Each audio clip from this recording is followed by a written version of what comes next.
Assalamualaikum. Hai, ketemu lagi dengan saya Syarifah Rizky dari jurusan Teknik Informatika Universitas Islam Riau. Nah, kali ini kita akan membahas suatu hal yang menarik lagi dari teknologi. Nah, dari sebelumnya terdapat dua video yang saya bahas, yaitu tentang teknologi melawan COVID-19 dan hal menarik dari kecerdasan buatan. Nah, kali ini kita akan membahas suatu teknologi yang berkaitan dengan kedua tersebut. Jadi kita bahas mengenai artificial intelligence atau kecerdasan buatan itu masih minim banget di Indonesia. Sangat disayangkan bukan?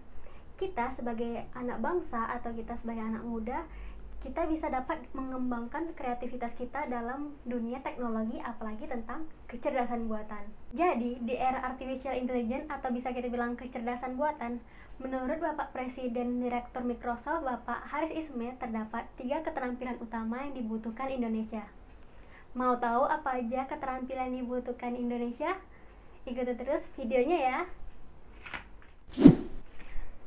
Jadi, 3 keterampilan utama yang dibutuhkan Indonesia, yang pertama yaitu soft skill.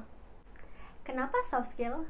Karena soft skill itu sangat dibutuhkan ketimbang teknologi, seperti keterampilan teknis atau riset dan pengembangan. Soft skill sangat dibutuhkan di era teknologi ini, apalagi artificial intelligence. Dan bukan semata-mata artificial intelligence itu tentang teknologi. Kita sebagai manusia sangat dibutuhkan dan sangat berperan penting dalam artificial intelligence dan teknologi. Jadi soft skill itu terdapat soft skill leadership atau kepemimpinan dan terdapat manajemen. Nah, kita sebagai orang manajemen sangat dibutuhkan dalam dunia bisnis dan dalam dunia pasar internasional dan nasional. Dengan adanya manajemen, kita bisa mengolah suatu teknologi yang dapat kita kembangkan menjadi sesuatu yang besar. Nah, selanjutnya yang kedua yaitu kreatif dan inisiatif. Dibutuhkan untuk beradaptasi pada landscape bisnis yang masa akan datang. Dengan adanya peran itu, kita sebagai pembisnis ataupun mempunyai teknologi yang mengembangkan teknologi itu sangat berguna di pasaran di luar.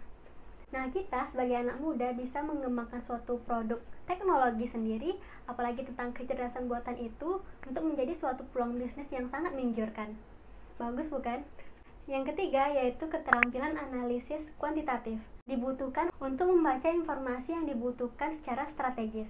Keterampilan yang sering dicari yaitu mereka yang terus-menerus belajar dan keterampilan yang dapat beradaptasi di berbagai macam kondisi pasar khalayak.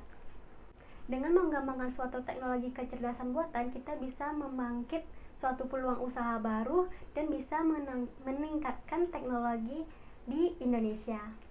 Dengan kreativitas kita dalam mengembangkan suatu teknologi, kita bisa dapat mengembangkan suatu hal yang dapat berguna bagi bangsa Indonesia dan bagi kita sendiri.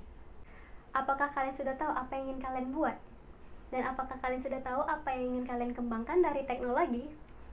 Nah, teknologi itu bisa kita cari dari berbagai sumber. Dengan mempelajari terus-menerus dari jurnal, dari berbagai macam penelitian, kita bisa membuat suatu teknologi terbaru ataupun mengembangkan teknologi sebelumnya. Contohnya saja, misalnya penelitian tentang diagnosa dengan metode Naive Bayes bisa kita kembangkan menjadi diagnosa dengan metode ID3.